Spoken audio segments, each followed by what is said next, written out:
Salut très chers tous.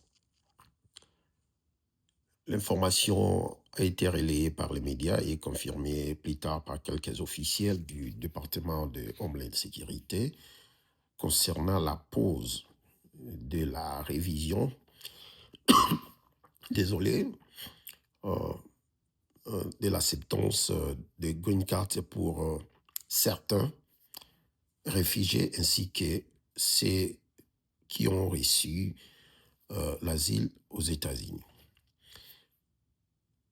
Les DHS, c'est-à-dire le département de Homeland Security, le département des affaires intérieures des États-Unis, a été si clair en spécifiant la raison pour laquelle ils vont faire cette pause. Ce n'est pas en soi une pause. En d'autres termes, qu'est-ce que cela veut dire? Ils vont procéder de manière minutieuse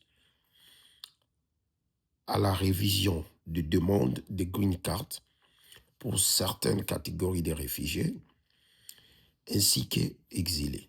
Qu'est-ce que cela veut dire? C'est beaucoup plus en termes de background check, c'est-à-dire votre casier judiciaire. Est-ce que vous avez des précédents misdemeanors, c'est-à-dire des infractions de moins d'une année, ou soit felony, des infractions de plus d'une année?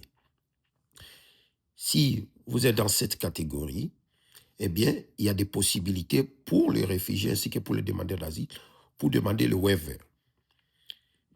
Ne vous laissez pas paniquer par les charlatans qui sont au niveau des réseaux sociaux qui donnent de demi-vérités. Okay? Moi, j'ai été à l'école des droits. Ma spécialisation, ici aux États-Unis, ma spécialisation, c'est l'immigration. Donc, je vous parle en connaissance des causes.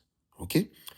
Nonobstant cela, ceux qui ont obtenu l'asile ou les réfugiés, le statut des réfugiés de manière frauduleuse, ils seront vérifiés. Qu'est-ce que cela veut dire de manière frauduleuse?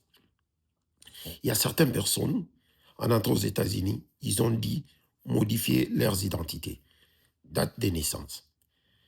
Sous prétexte, quand ils viennent ici, non, je n'ai plus de passeport, mais quand ils quittent l'Afrique pour l'Angola, il a un passeport, il a un passeport.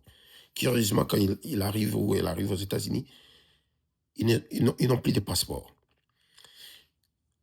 Le département de Homeland Security, avec les affaires étrangères des États-Unis, ont la possibilité de contacter l'Interpol ainsi que les services des renseignements et de sécurité d'autres pays, justement pour avoir le fichier des empreintes digitales. Et quand ils auront la suite, ces empreintes